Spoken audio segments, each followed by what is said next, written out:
musidɓe tedduɓe mi salminon mi juurimon ko siftinde tan ko aadi mo Aydes TV addirnoɗo e bandiraɓe mi heeɗito to karallagal to musidɗo meɗen Malal Samba Guissé jogui caméra ko musidɗo meɗen Bamadou Alsane joni joni o en mbiyata karallo yo ruttinen Bakalamba Diarra.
chef du village men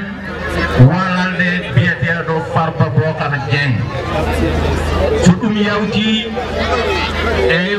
la présidente de la fondation MHDJFA fedde mawne wonde sababu gonagal men ɗo hande biyeteɗo Fatmata Gaye kankone o hokka konngol makko dental ngal heɗo so ɗum yawti keɗoɗen mawɗo goto e mawɓe programme biyeteɗo Abdoulaye Ba kañum woni président de la fondation MHDJFA secrétaire général pardon secrétaire Abdoulaye Ba on e hen konngol mum sen gayni ɗon keɗoɗen président de la fondation MHDJFA biyeteɗo Aliou Dieng eywa so tawi en jawti ɗon eywa nataten golle woni keɗoɗen hoɓɓe men tedduɓe ɓe hoɓɓe woɓɓe men tedduɓe ɓe noon ari ɗo ko wiyeteɓe APIX e gardo sohnajo biyeteɗo Dieynaba Fall so tawi ɗum yawɗeɗen FONGIP noon arani ɗum ɗo ko biyeteɗo Yaqouba Diagana jogii ɗon cukalel ngel ngannduɗaa ko élève waɗi ɗo huunde mawde en 2016 o gañii ɗo région fof ko kanko AIP ɗum noon élewaji keɗoɗe toɓɓaɗon mo so naati o wiyete ko Houley Sy mawnaɗo o holle public o yimɓe ganda Fouta ene ɓesni machallah waɗiyaɓe jibinama e Fouta kanko cukalel ngel o wiyete ko Hawa Sy so ɗum yawti noon eywa ko puɗɗoɗen golle atelier ji ɗi jeenayi ayatal kursi salatul fatih wattude yalla jaɓanen golle men Allah hokkan fuɗɗorade no moƴƴi hokkan kadi wortorade no moƴƴiri jaɓanen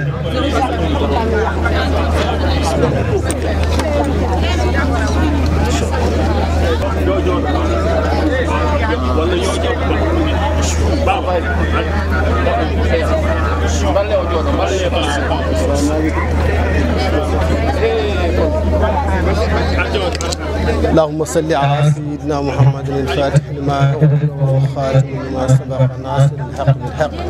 والهادي إلى صراطك المستقيم وعلى آله حق قدره الدار العظيم اللهم صل على سيدنا محمد الفاتح لما أغلق والخاتم لما سبق ناصر الحق بالحق والهادي إلى صراطك المستقيم وعلى آله حق قدره الدار العظيم اللهم صل على سيدنا محمد الفاتح لما أغلق والخاتم لما سبق ناصر الحق بالحق والهادي إلى صراطك المستقيم وعلى آله حق قدره الدار العظيم ربنا آتنا في الدنيا حسنة وفي الآخرة حسنة وقنا عذاب النار ربنا آتنا في الدنيا حسنة وفي الآخرة حسنة وقنا عذاب النار ربنا آتنا في الدنيا حسنة وفي الآخرة حسنة وقنا عذاب النار سبحان ربك رب العزة عما يصفون وسلام على المرسلين والحمد لله رب العالمين. فاتح صلاة فاتح.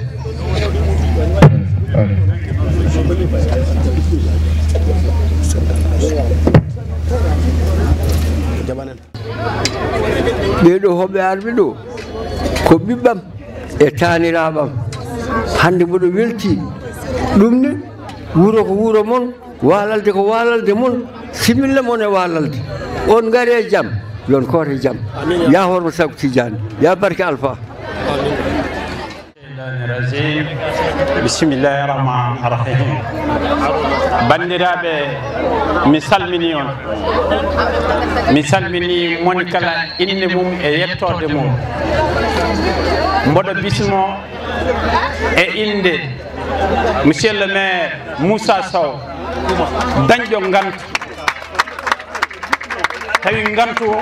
ko hanki tan o feeñi monsieur le président de la république ina foti yaade Porokhane nde wonko leydi ndi waɗi ko heewi tawi waɗi ko Porokhane wawa wonde o wasa yaadude président de la république pour wadde inauguré ko waɗano ton ko ɗum woni ngantu kaddomo hande tawede oɗo ñalawma o wi noon yomi ar mi waɗama ɗo représenté mi haalay dow inde commune so ɗum yawti oɗo ñalawma noon ko ñalawma tesketeɗo ko ñalawma mantinɗo sabu ko ñalawma rewɓe hande e aduna he ala ko wawi waɗede wiye sukaɓe jejjitama ala ko wawi waɗede wiye rewɓe jejjitama goto fof noon lijjiranto hoore mum haaju muɗum alhamdulillahi rabbil alamin Allah emin jetta Allah emin jettuma an Fatimata Gaye min ɓurɓe anndudemo ko Aissata Gaye ko mbaɗɗa ko Allah tan wawi yobdema ndiɗo jobdi saabu ko ndendinɗa ɗo hande ko jokli yo ngar tawtorede oɗo ñalawma tawi ɓuuri sabade ɗum ko rewɓe ɓe gandanɗa hoorema ko dilloɓe ko dariɓe kadi teddinirɗa ɗum hono ko lamɗo leydi ndi waɗi ko woni Sénégal émergent tawa kala dillowo hen koye addude urtulde lamɗam muɗum ko waɗa ko waɗi no yeɗira Sénégal yo ƴellitoro ni nokku fof wooda ko addi rendine ko ɗum wonata Sénégal émergent saabu so wona ɗum so woni banggue yehitam banggue heddima ma won hen ko gasani emin jetta noon le président de la république minen walal naɓe pecciɗo million ngaji sappo e capanɗe jeeɗiɗi ujunere goto foof miskino tama e junggo muɗum ujunnaji jeenayyi ɗum weeɓani emin jetta président de la république ko hunde fonde mantede ha tenkinono wi hikka 2018 ko année sociale minen kam min puɗɗima yiiɗi ɗum min teskima ɗum emin mbawi settade janggo e jaam wiyede walal naɓe kay ine teski hikka so yama o année sociale wallahi ine woodi mboɗa retta noon dendaga rewɓe walal naɓe ko rewɓe daɗiɓe ko yimɓe firtude hunde wawɓe firtude hunde Aissata Gaye kay mataw woni hen preuve saabu ko ɗo e walal ɗo jeeya yumma ko nani deuxiéme adjoint maire de waɗani neɗɗo maire waɗani debbo maire so debbo woni maire tawra ko dariɗo tawra ko dadiɗo tawra yaade bandum men tawna yaade sehila mum ina andi ko aduna o yaha ina andi ko aduna o waɗa albarka Allah seydi komen Allah jarama sa jibini o noon waɗi hono ni minen ɗum bettani min sinno ko sago noon andi mo haala woni gollal mum to banggal profession so heeɓi haala ha heewa soko tan ɓandu ndu welani mi sofi Allah jarama on jarama bandiraɓe ko ɗum tan jinnomi haalde merci أعوذ بالله من الشيطان الرجيم صلاة والسلام على رسول الله صلى الله عليه وسلم بسم الله الرحمن الرحيم السلام عليكم ورحمة الله تعالى وبركاته جميع لمن بندمين bonjour bonsoir tout le monde bienvenue tout le monde. Welcome everybody. Excellency Jam. Bandamen misalmini on mi jurima on. Misalmini délégation aji jooɗiɗi ɗo denduɗi ɗo hande e oɗo ñalawma. Ko ardi fof misalmini ceernam, misalmini sehilam, misalmini cattidiɗam Babo Mamadou Alpha Mamadou mi salminima mi juurimama mi salmini Farba Bokara chef de village mo Walalde mi salmini tanam Seydo jooɗiɗo ɗo e Saram Seydi Kome mi salminima mi juurima mi weltima e darde mon nde wonno ko ardi fof jimi ko mawɓe ɓurɓe wonde âgé e nder wuro ngo ko ɓen carimi ko ɓen cekkimi ko ɓen ballimi mi salmini président Aliou Dieng gummoriɗo en to Allemagne jeeyaɗo ɗo e ngoɗo wuro mi salmini premiére dame joom suudu makko dewɗo e makko kadi arde walludemo e jeeyede e oɗo ñalawma tawtorede ñalawma o bisimilla première dame de la fondation mission humanitaire pour le développement des jeunes du Fouta bienvenue mi salmini secrétaire général Amadou Ba l'homme de développement gila hanki tawa hande arani Abdoulaye Ba woni Sambo bisimilla ma Sambo ɗum ɗo fof ko an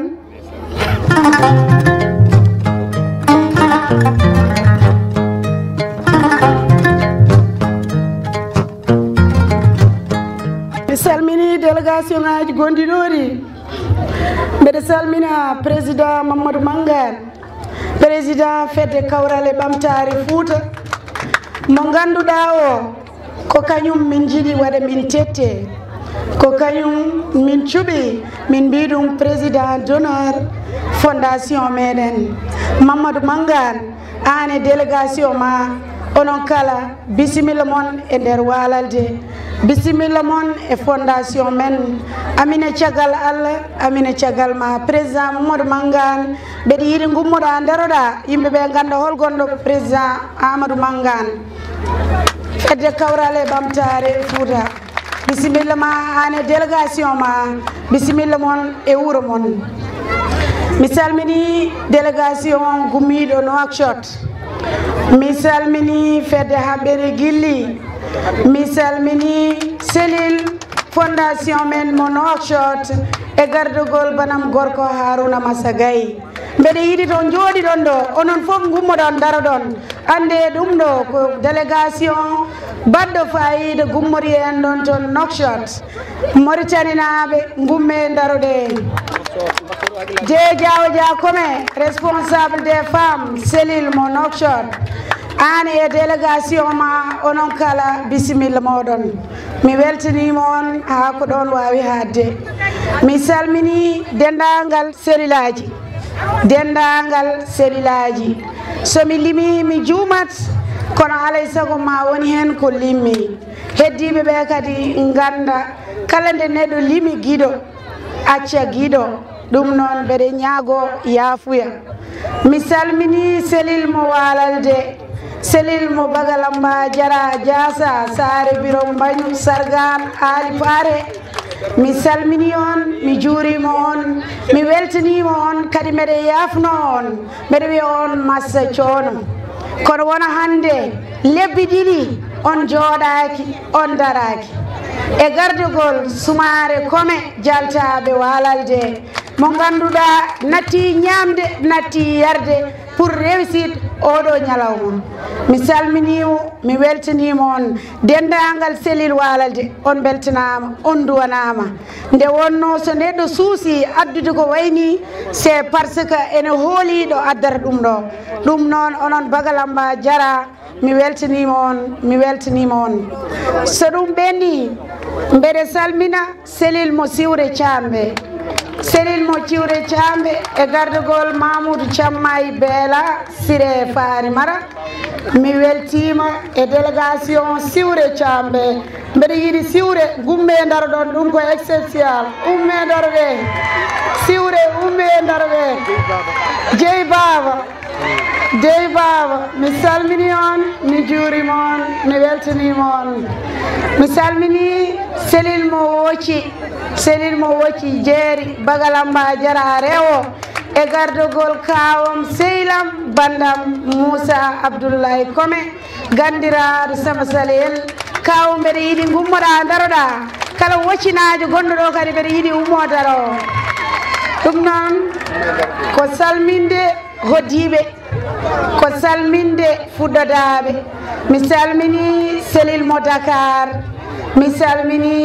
e gardugol coordinateur adjoint Alassane Diba mi salminima Moussé Diba mi salmini Ramata mi salmini dendagal Dakar naɓe ummiɓe arde tan gam wawde addude hen kañumenne soutien mumen e tampere mabɓe kamɓe koye mabɓe gam journée o waɗa réussir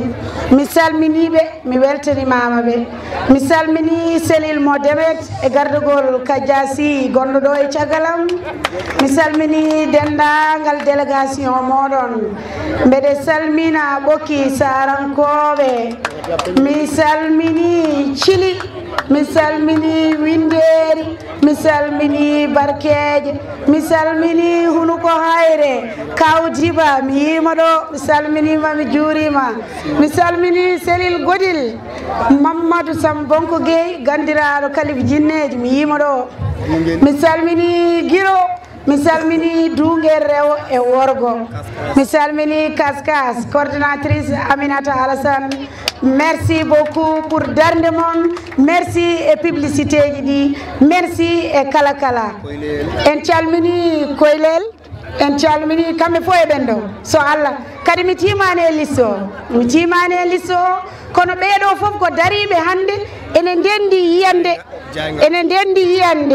yiyande nde jiiɗen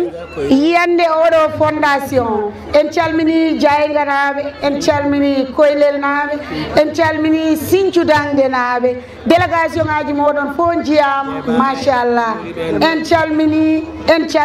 en juur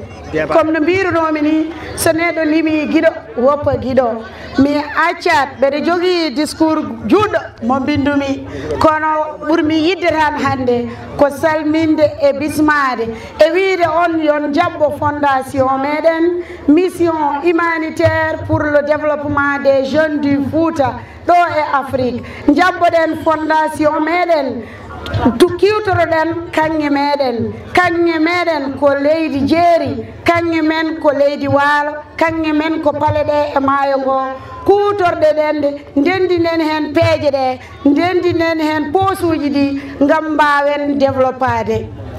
e so tawi woni normal en potani wiyeede ménage fémine ena ara e nder Fouta jogiiɓe ndiyam jogii leydi potani wiyeede e nder Sénégal fof ko toon heege ɓuri wonde ko hunde nde forani wonde ɗum noon ɓamtare wawata wonde gagande ɓamtoro jomumen ɓe gummaki ngam ɓamtare gummoɗen ndendinen doole men ndendinen peeje men ngam mbawen ɓamtude nokkuji men hay goto wawa ummade ladde goɗɗunde tawa jibinaka ɗo anda caɗele men wawa arde waɗande en développement ko enen tan mbawi waɗande ɗum koye men ɗum noon ko ma pelliten gaccen wendorde mbasen yawde koye men nde wonno so tawi a yeehi e aduna e hande jiyata ko kala demowo ɓuuri wonde galo komin jii e caggal leydi ko demowo ɓuuri wonde galo wiyeteɓe ko millionnaire en e milliardaire en fof ko remoɓe joni noon ko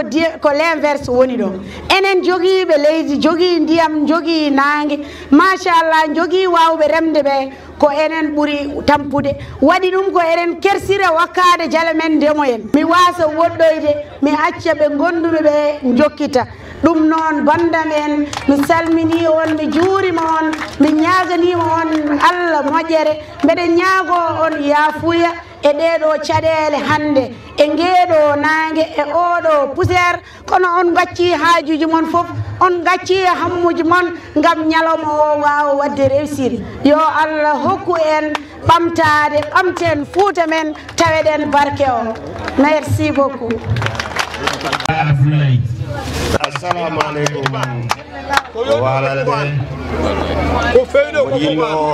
Juste un petit mot en français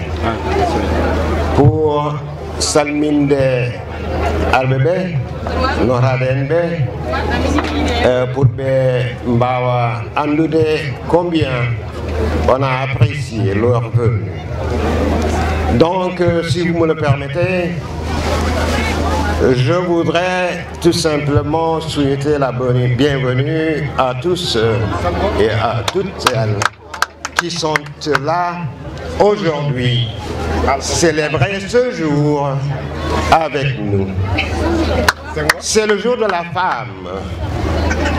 c'est le jour de l'enfant, le jour de la femme parce que dans nos sociétés, la femme est l'éducatrice. La femme, c'est la vie. Elle nous donne la vie.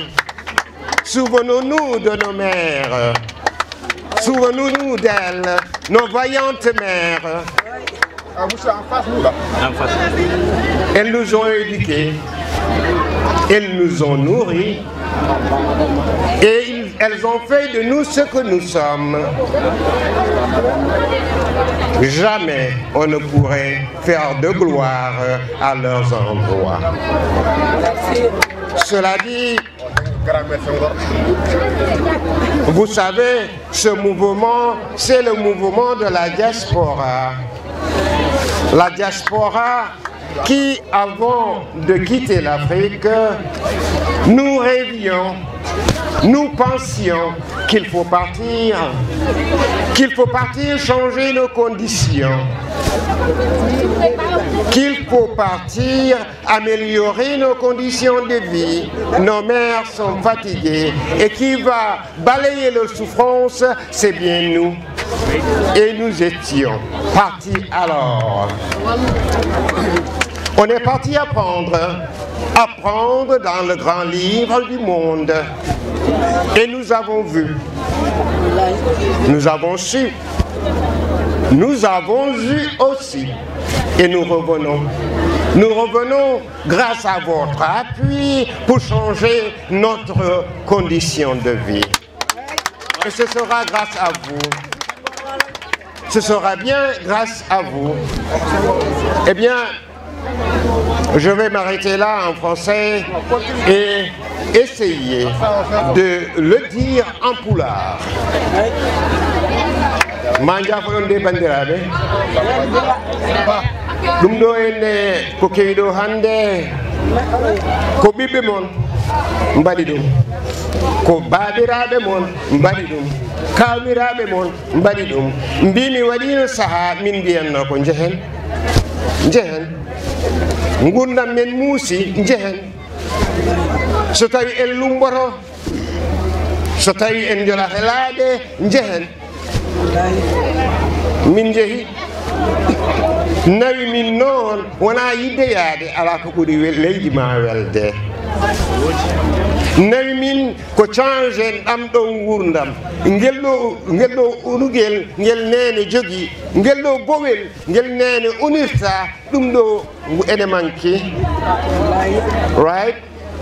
Joni noon min mbi jehen ƴeewoyen, jehen jangoyen. Min jeehi min garti artere min ko ƴeewde avec ballal moɗon holno changirten gurdam men e teɗam changer so Allah jaaɓi. Waɗata ɗam change noon ko min moftanta ɗum mbuulu, min moftanta ɗum miijo. Kala ɗo ɗanninoɗo woni yo ar tawta min, enen fof mbaɗen junngo e junngo feere feere change gurdam meɗen. Mbimi emin koyɗa ɗo ha worde ko gese, ɗo ha Madina jaajɓe ko gese. Min mbi noon mbiyen Jalele Jambel on jarama, min gaddi ko masiŋaji. Right? Oɗon gandi holmo ardi ɗum ko oɗo o wiyete ko Aliou Dieng ko ɓin jaar. Mi haalana on noon hol Aliou ko ɓi Jaak Demba. Aliou ko ɓiɗɗo Walalde. Nde o dañi bac koye temps Abdou Diouf wi kala dañƴo bac janggata e ɗiɗo leydi jeehe janggoye gandal ko hen o yeehi o fayi Allemagne. O jangi toon hawo dañi doctorat makko, omo wuuri toon gurdam ɗi almaji e koye mumen guurani. O dañi ha heewi, o waɗi investir toon, o darti noon o wi aha min noon mbiya ko mbaɗatmi ko Walade ne sohlimi, Fouta ne sohlimi, Sénégal ne sohlimi, mi hooti cuuɗi amen. Kala jiɗɗo abbade mi tawi min cuuɗi amen. O ari Dakar o wi yonani wona ɗo jeeyami, yonani paami ko Walalde. O wi kam Ablaye aɗa andi ko Allah wi e Qur'ana e darde neɗɗo no foti wonde. Allah wi ko jeehe ha Chine ƴeewoyon gandal, kono min Aliou mami yaha Australie, mami yaha Japon, mami yaha Amérique, mboɗo ƴeewoya dañal. Right. kala ɗon e naatema min naat enen jarani min emin pellitani ɗum kala no ɗon yeehe emin jaaha sukaɓe men gonta yaade ne maayo e maaji ko ɗum min gayi holno wiyete hikka toɓani holno wiyete en keyɗi par ce que ilam ilani ngoɗo maayo horani ndiɗo leydi nani ala ko woni hen bandiraɓe ɗum hawnaki jeehe Amérique jiyon jeehe Amérique jiyon kala dañƴo koye leydi itti leydi ndi joguiɗen ndi sa wi wonmo mbiyata leyɗele ɗe joguiɗen ndiyam ɗam joguiɗen kono ken wasɓe wiyatma ka wona gonga ɗum wawa wonde joni noon holno jimirten e dañal holno jimirten e kanŋe eɗen puttiniguire bandiraɓe emin mbaɗi yakare Allah e nelaɗo muɗum emin mbaɗi yakare e Fuutankoɓe emin mbaɗi yakare e Île à Morphil e so Allah jaaɓi ɓooyani min mbiyani min jeehi min gaddoyide kono min mbi sone haɗema min kaaɓe sone fuutema min puntu kala no min mbaɗa hamin gadda ɗo ko ɗum min mbaɗata donc kettodiren ballodiren nangodiren en mbasani en potani ronkude ne leldirɗen ɓiye men école ɓiye men fotani lelade sellani no cafrirɗen ça devrait pas être donc ko wiɗon tan bandiraɓe on jarama min beltima e garagal moon addani on politique parce que nous on ne fait pas de politique nous sommes apolitiques min keɗanani hay goto et nous sommes contre leñam leñanagu cubballo toroɗo maccuɗo ala ɗo woni sona e meɗen jitten ɗum nawani en hay yeeso weeɓani ko haare noir américain waɗino saaha sa wiɓe ko maccuɓe ayde yimɓe fof ne gandi koɓe maccuɓe ok mais joni sa wi neɗɗo maccuɗo a wonta yaltu kaso Allah tagi fondi bandiraɓe nangodiren junggo e junggo mi wasa ƴewde o ko cubballo mi wasa ƴewde o ko maccuɗo min nangodira e mum min leggodira e mum mbaylen gurdam meɗen ko enen jogui gurdam men ko enen taƴata lawol ɗo ndeweten donc taƴen laabi men laabi nawoji en ɗe jiɗɗen yettade ɗo bandiraɓe on jarama merci beaucoup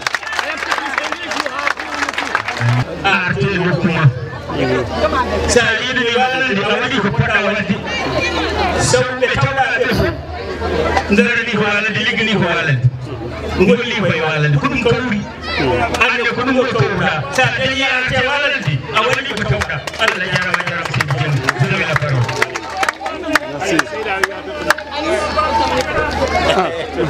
الرحمن الرحيم والصلاة والسلام على رسول الله صلى الله عليه وسلم من ما رب اشرح له صدره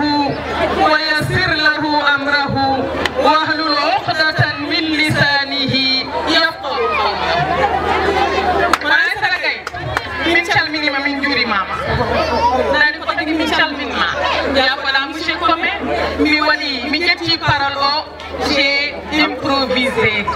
kono noon ko ziyadatu hayre ala hayre sohna Aissata min calminimama min juurimama nani ko tagi ko mbaɗɗa ko darde debbo debbo e l'islam meeɗa heddade caggal aɗa andi hol exemple mo tottirtumi seydatuna Khadija nde Jibril wuli nelaɗo na aray mum nde yetti e mum seydina Muhammad sallallahu alayhi wa sallam o wi zammiluni zammiluni dassiruni dassiruni cudde kam komi jangaɗo mi huuli nden tawi Jibril ali wimo ko jinmi ko janga o wimo mi wawa jangude o wimo il faut janga o wimo ko jinmi ko janga o wimo holko janganmi o wi jinmi ko janga iqra bismi rabbika alladi khalaq ɗum noon an sa ari a darima nde darde e walande aɗa artini noon mawɓam ɗiɗo woni holon Aliou Ndiak Dieng Aliou Diom Bagal Mbadiara Diassa Sare Birom Mbagnick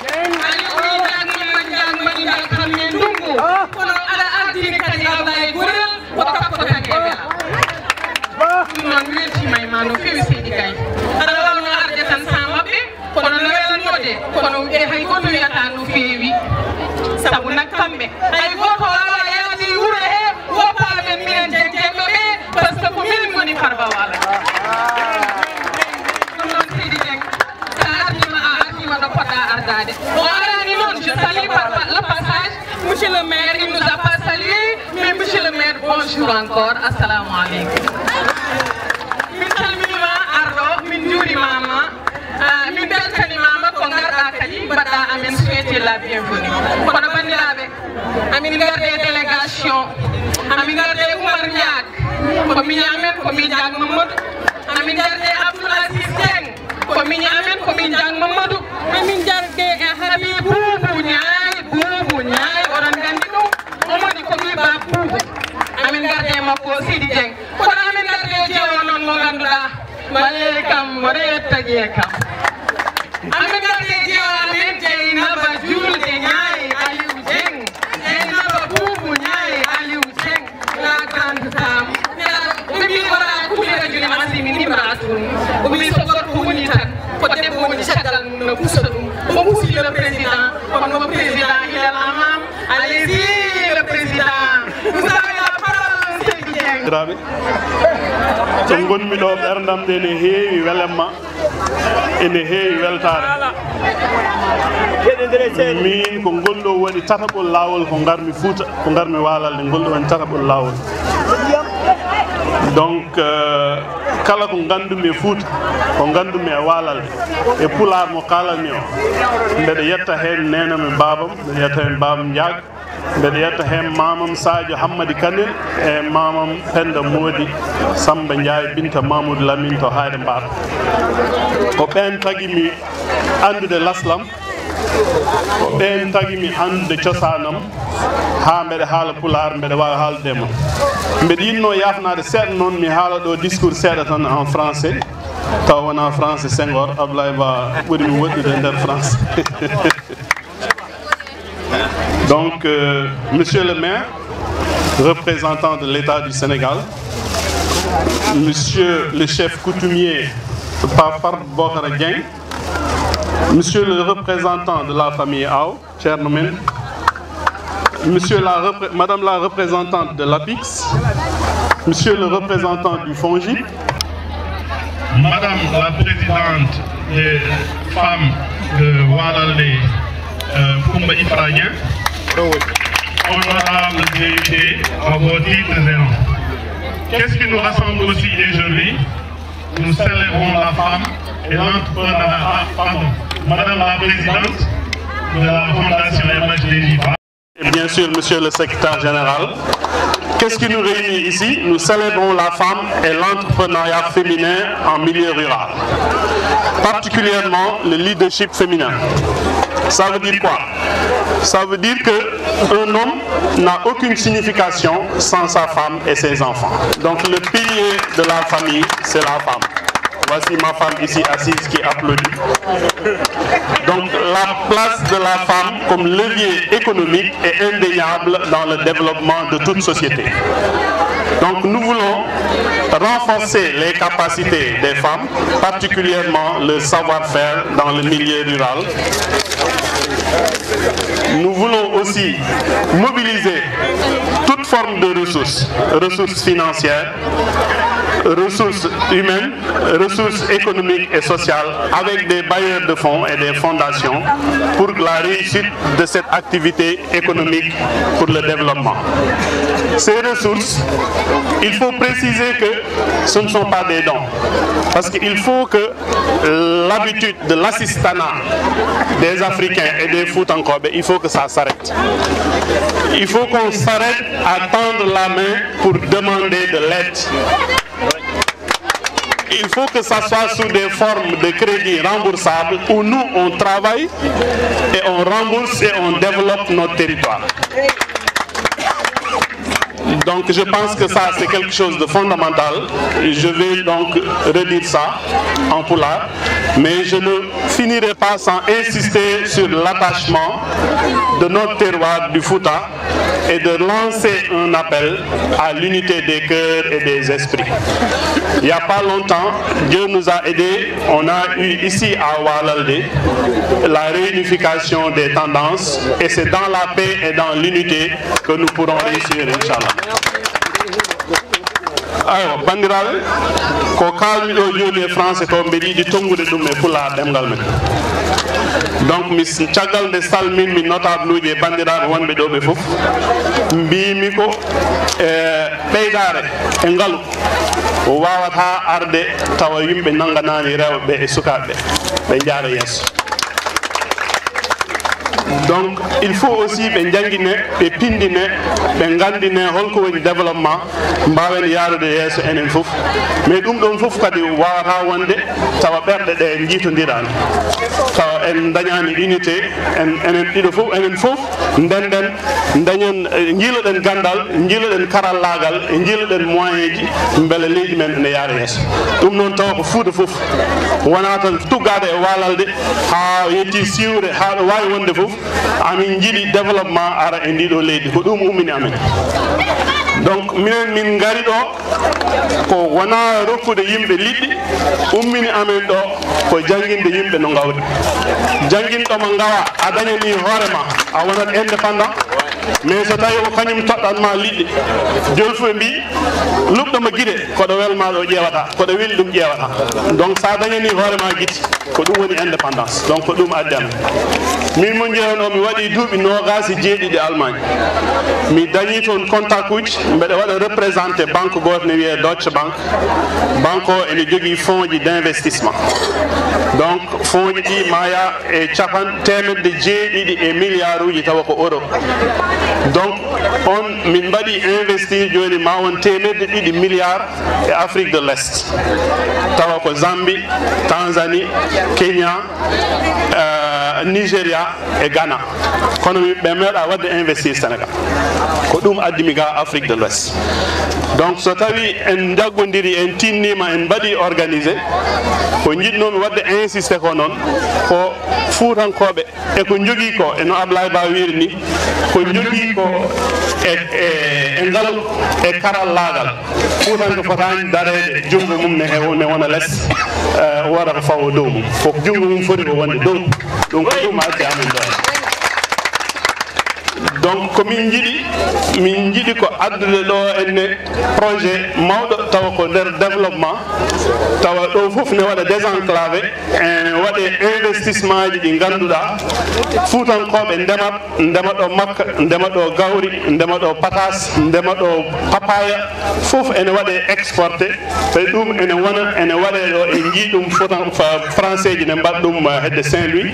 enen eɗen mbawi wadde ɗum sen nanggodiri sen tiiɗi e ɗerɗe en jarama yallah waɗanen jaam. Délégation Adama Gaye gonɗoɗo e Bajo adiɓe e Bajo nde limarmi yiɓɓamne mofmi kadi yiɓɓe banggue Allah e Korsa ɗum noon mbeɗe yiɗi délégation Adama Gaye mo ñandan gummoɗe daroɗe mbeɗe yiɗi public o toɓɓanon Adama Gaye e délégation mum les pionnières du département de Podor, les femmes leaders, arbe wadande en thème meɗen leadership et entrepreneuriat féminin yimɓe ɓe ganduɗa ko hen goni ko hen gollara ko ɗum janguinta ko dariɓe wiɓe ene paari hande gam dusde fondation mi salminima mi juurimama miɗa salminamo nonon foof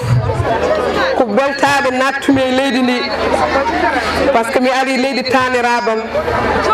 nde mi natata nde mi yi vraiment mi yani changement ko goppinomi depuis 24 ans ko ɗum tawtumi ga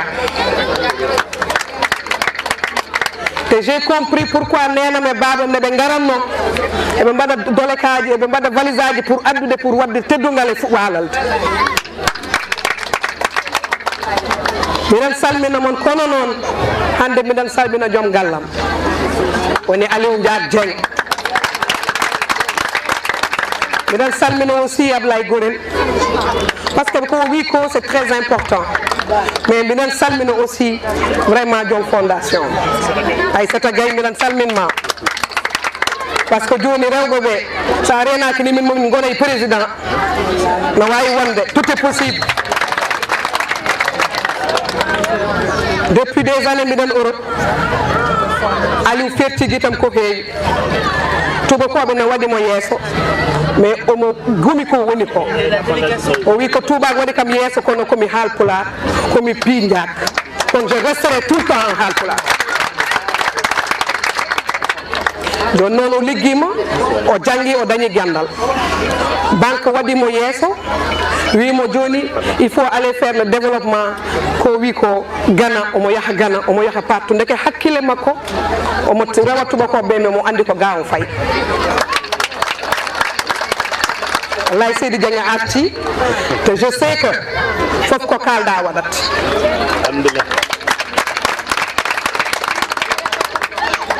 babam Seno Dieng noon fuddinowo ga hunde Allah waɗi hen noon nenam usti doole makko usti gandal makko sukaɓe makko nan ga eɓe belti hen kono ko fuddino ko yo Allah jokkini ɗum.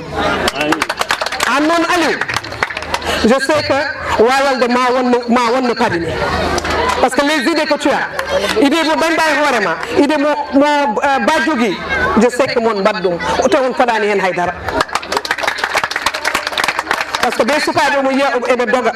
so yi sukaɓe ngala paɗe wi regarde eɓen jaaha sa paɗe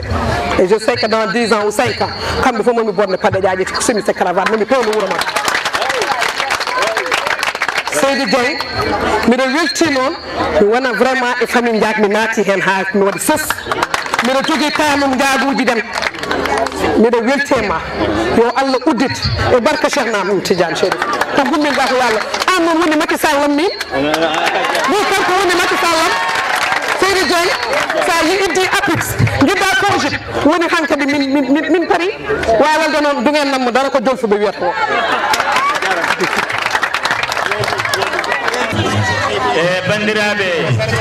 bandiraɓe oɗon gandi hol sababu min ɓuuri yidde yo kanko yo haal kanko madame Aliou Dieng ko maw haali haw gayni min de koolimi koɓe mbima mbat ko may mbaɗɗum nde tagal o haali koy dokeren ɗo konngol ko représentant APIX. won calminima won juurama.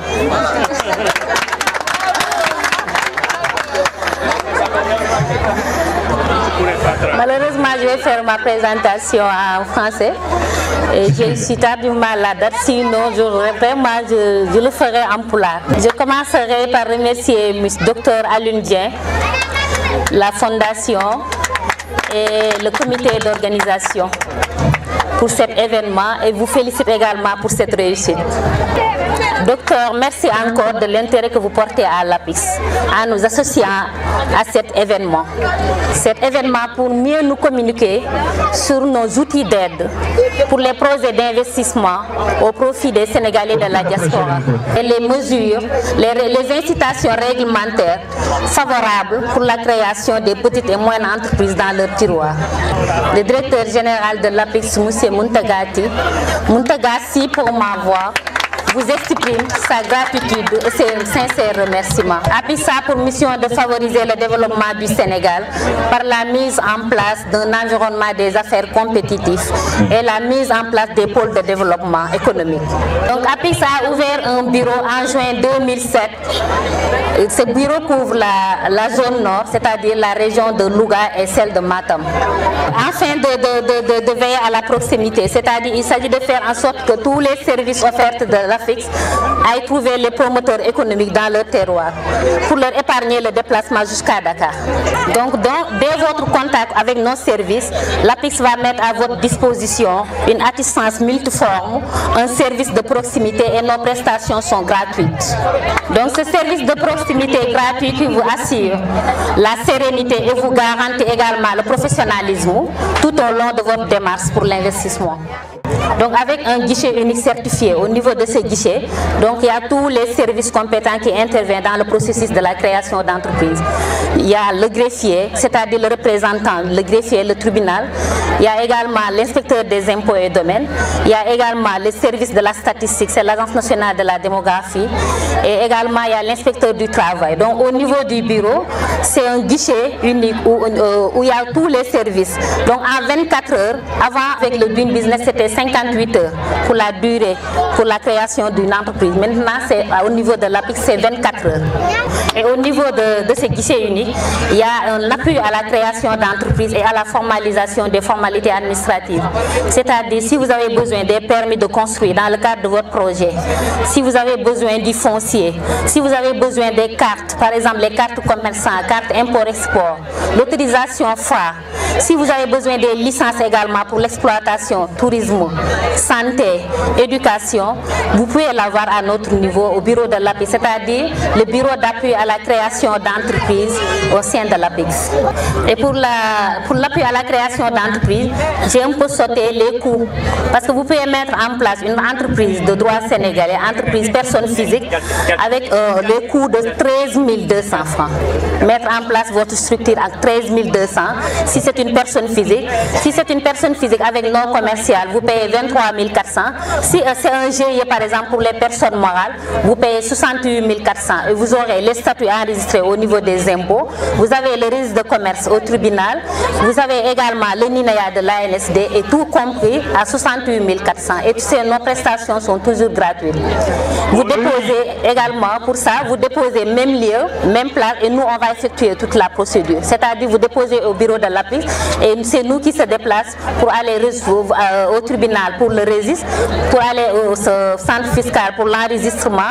et pour l'ANSD également pour l'obtention du NINEA. Et pour les groupements d'intérêt économique, c'est-à-dire les GIE, c'est 68 400. Il y a également une assistance à l'obtention des incitations offertes par l'investissement, c'est-à-dire on gère deux régimes incitatifs en partenariat avec le ministère des Finances. Donc pour ces deux régimes, il y a le code des investissements, il y a le statut de l'entreprise franc d'exportation. Et pour le code des investissements,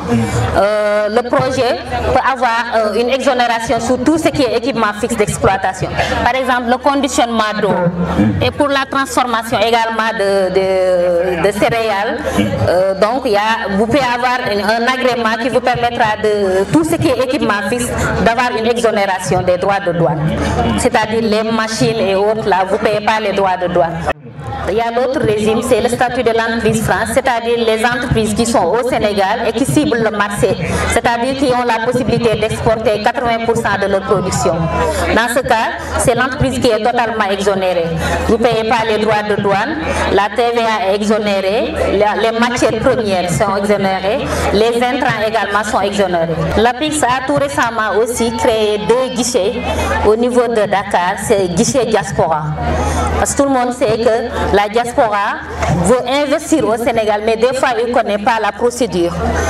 Et ces guichets vont soutenir la diaspora à intégrer, à faire des investissements dans leur terroir. Parce qu'à leur retour, des fois, au Sénégal, les Sénégalais de la diaspora ont déjà des idées. Il y a également le transfert de technologie. Ils ont déjà la connaissance, mais ils ne savent pas comment ils vont faire pour mettre en place une structure ou bien un investissement. Donc, ce projet est une des recommandations de la 11e session du Conseil présidentiel pour l'investissement, d'où l'ambition est d'améliorer l'offre de services dans les régions et construire un cadre de facilitation pour développer l'économie locale. Donc, au niveau de cette plateforme, il y aura tous les acteurs qui interviennent dans le processus de création, d'investissement, d'accompagnement, d'exportation. Donc, il y aura l'ADPMO, il y aura également l'ACPEX, le bureau de mise à niveau et APIX. Donc ce sera un guichet unique qui va accompagner. Si par exemple quelqu'un, pour vous épargner le déplacement ou d'aller voir telle structure ou telle structure, donc ils sont regroupés au niveau de la plateforme. Donc si vous venez, que vous avez un projet, si par exemple c'est pour d'abord un business plan, donc ADPME peut vous accompagner pour la réalisation de votre business plan. Si c'est pour la formalisation, nous, notre premier volet, c'est la formalisation, c'est l'APEX. Si c'est pour obtention d'un financement, le bureau de mise en niveau. Si également vous ciblez l'exportation, vous avez la capacité d'exporter, ACPEX également pourra vous appuyer à le faire. Donc, en conclusion, je voulais juste convaincre que si l'esprit de l'entreprise des Pulaar, tant vanté à travers le monde, s'exercer pleinement dans le terroir, le Fouta sera le nouvel Eldorado économique du Sénégal. Donc que vous réalisez dans la région ou que vous soyez de la diaspora, je vous invite à venir visiter notre bureau. Donc juste sous l'adresse à Saint-Louis, nous sommes à la gouvernance de Saint-Louis. Donc la porte qui fait face au pont Faidherbe, si vous descendez juste le pont, il y a la porte qui fait face, on a mis plateforme de l'investissement de la zone nord en face du syndicat d'initiative Office du tourisme. Nous sommes là-bas. Je vais vous donner également nos contacts. Venez, nous sommes prêts à vous accueillir, à vous accompagner et nos portes sont grandes ouvertes. Venez nombreux.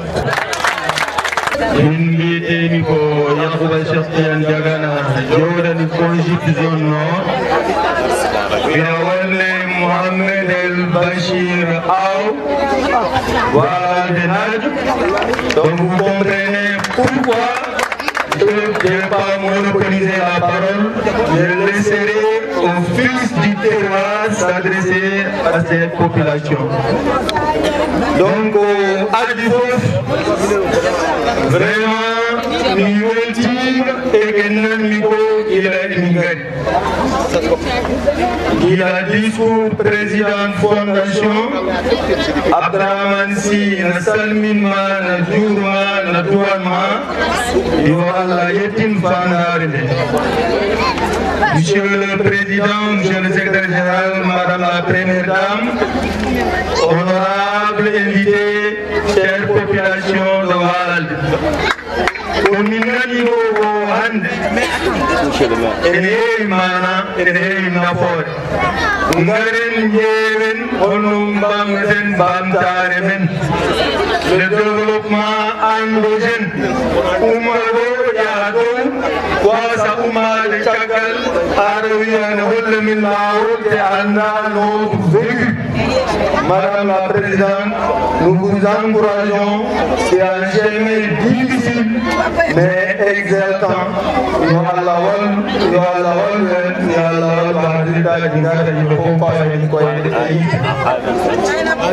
Vraiment,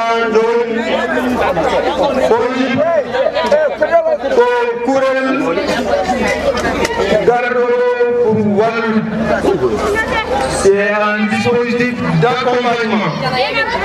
Et nous accompagnons le président Rumi pour ce Nyamane Ari, le Ligue Wade, Nyamane Rukoy Pasmum, Salon Bukoy Ari, Temet Ngara, Salon Bukoy Jingari, Mille Jingar, Korosori Artaka, Wata Art. Donc vraiment, c'est le point fort. Voilà le débat. Je dirais plutôt Foutango. Son Gibi, Afrique de l'Est, j'ai la possibilité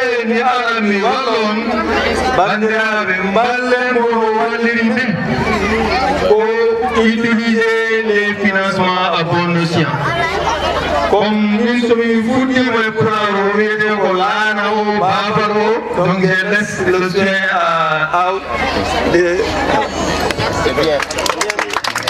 Assalamu alaikum walal naɓe onon fof on calminama mi salmini bandiraɓam ɓe tawmi ɗo ɓe mbeɗe salmina Aissata Gaye organisatrice o hande noon ko weltare mawde arde ɗo e walal taw addi amen ko haala développement wallude walal no développeri wallude Podor no développeri wallude zone nord ko tuggi Louga Saint-Louis ha Matam no développerie hande noon mbeɗa yetta monsieur Dieng o haali ɗo discours baɗɗo fayida gummiɗo caggal leydi banque ina ardini ɗum woni noon hedde 17 ans ne liggo o yeehi Ghana yeehi wonen gure Afrique développé on hande artiri ɗo e nder walalde projet ji pour wallude en no ɓamtoriɗen ɗum en nangat hen juuɗe sappo hande no Famara Gaye haali ni leydi so tawi ko ɗum ina heewi ɗo so tawi ko ndiyam ina heewi ɗo laamu ngu waɗi ko heewi ko faatay aménagement e ko faatay équipement agricole donc yimɓe cohli tan ko duuseede yimɓe cohli ko walleede kolle laawol haa no dañiri équipement ji haa no dañiri financement ji no liggiri FONGIP noon ko fonds de garantie des investissements prioritaires ko fonds de garantie mo ngannduɗaa ko son excellence monsieur Macky Sall président de la république kanko waɗi ɗum ɗo pour weernande yimɓe ɓe no keɓiri financement ji waɗimo waɗde FONGIP UEMOA ne rokkuno recommandation wi e zone UEMOA o so ƴeewama presque kala sohluno entreprise aji walla individuel aji sohlunoɓe financement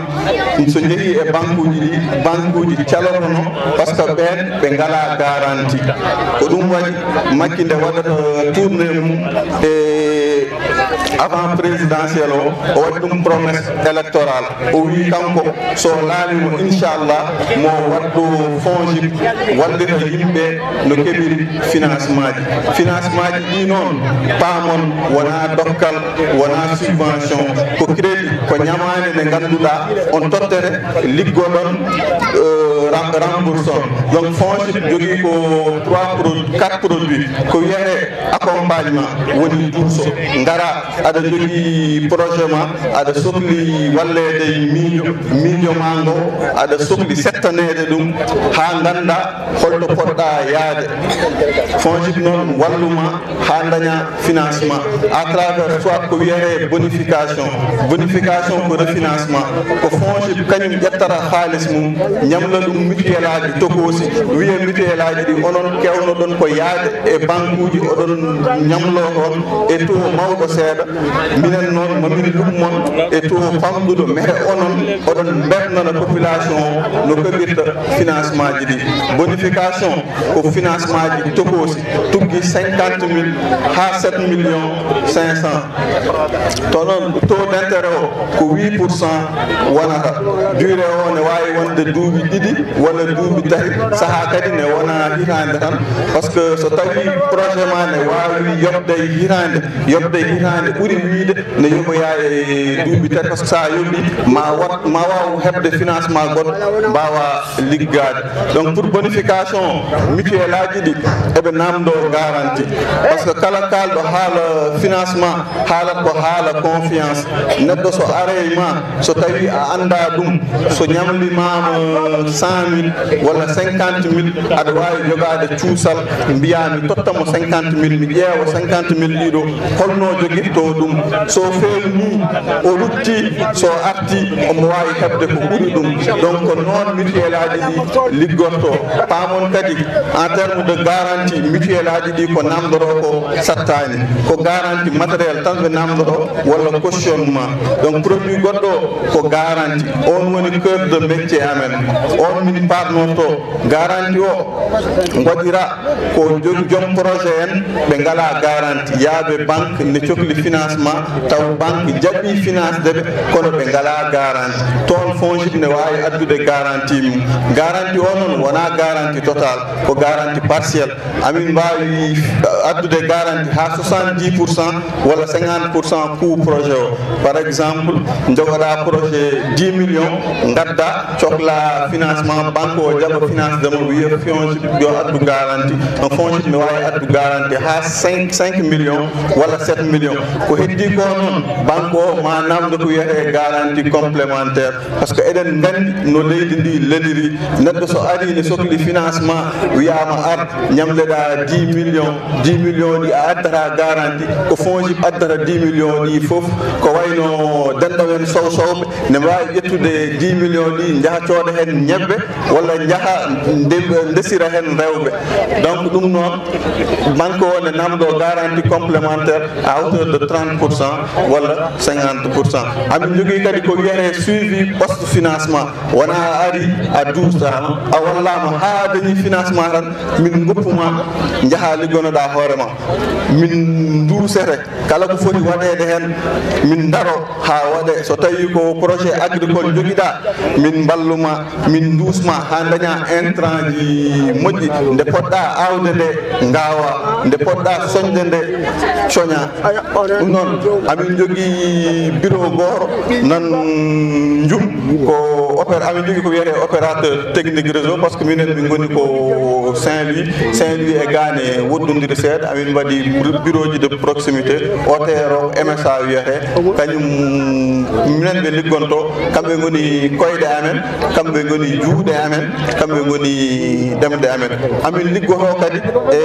APIX par ce que hande sone haale critère d' éligibilité formalisation ina jeeya hen donc jarani mbeɗe arta hen o haali ɗum minen critère uji amen ko formalisation ko ma jogoɗa registre de commerce e nineya ɗum noon ko APIX heɓote sa addi registre de commerce ma e nineyama sa ari to amen amin mbawi heɗadema par exemple mbiya amen ko projet ndema joguiɗa min namdoma holko jiɗɗa remde holno jiɗɗa waɗirde ɗum holko joguiɗa e leydi est ce que ndiyam nan ɗon min balluma ha binda so jari windude projet min windanma business plan so jarani kadi amin jogui fiche uji tokosi min mbaɗama remplir min mbaɗa orienté e mutuelle aji amen walla banque uji pour financement wasde jurnade Aissata yewtere nde waɗi fayida rewɓe ɓe kaali worɓe ɓe kaali hay teddiniraɓe kadi kaali kono noon oɗo debbo noon mo nanmi ɗo ene ƴakka ɗiɗo ayeji ɓuurani wona cikkannomi ko an o ko ma ƴewmi ha ɓoy se tawmi wonano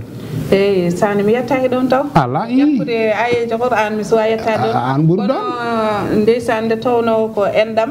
ko kosam ko duhol kono teddiniraɗo ñalawma to hokka konngol no foti haalde woni Dieng Aliou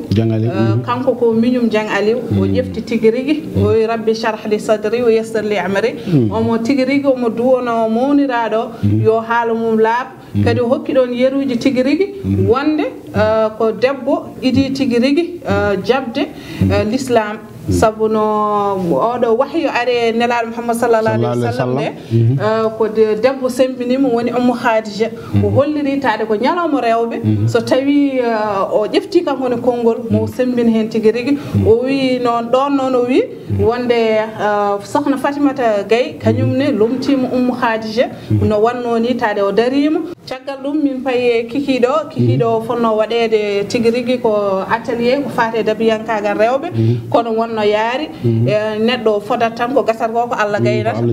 woodi no yaari noon nde tawno walaldinaɓe kañumen ko wawɓe mettetake lomtini ɗon goɗɗum holko mi lomtini ɗon so yimɓe ñalli liggade guila subaka ha kikiɗo ari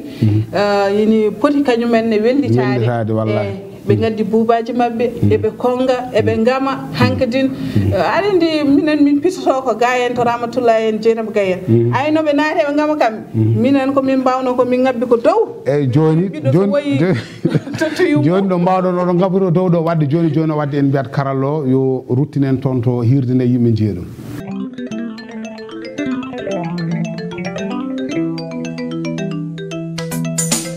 Thank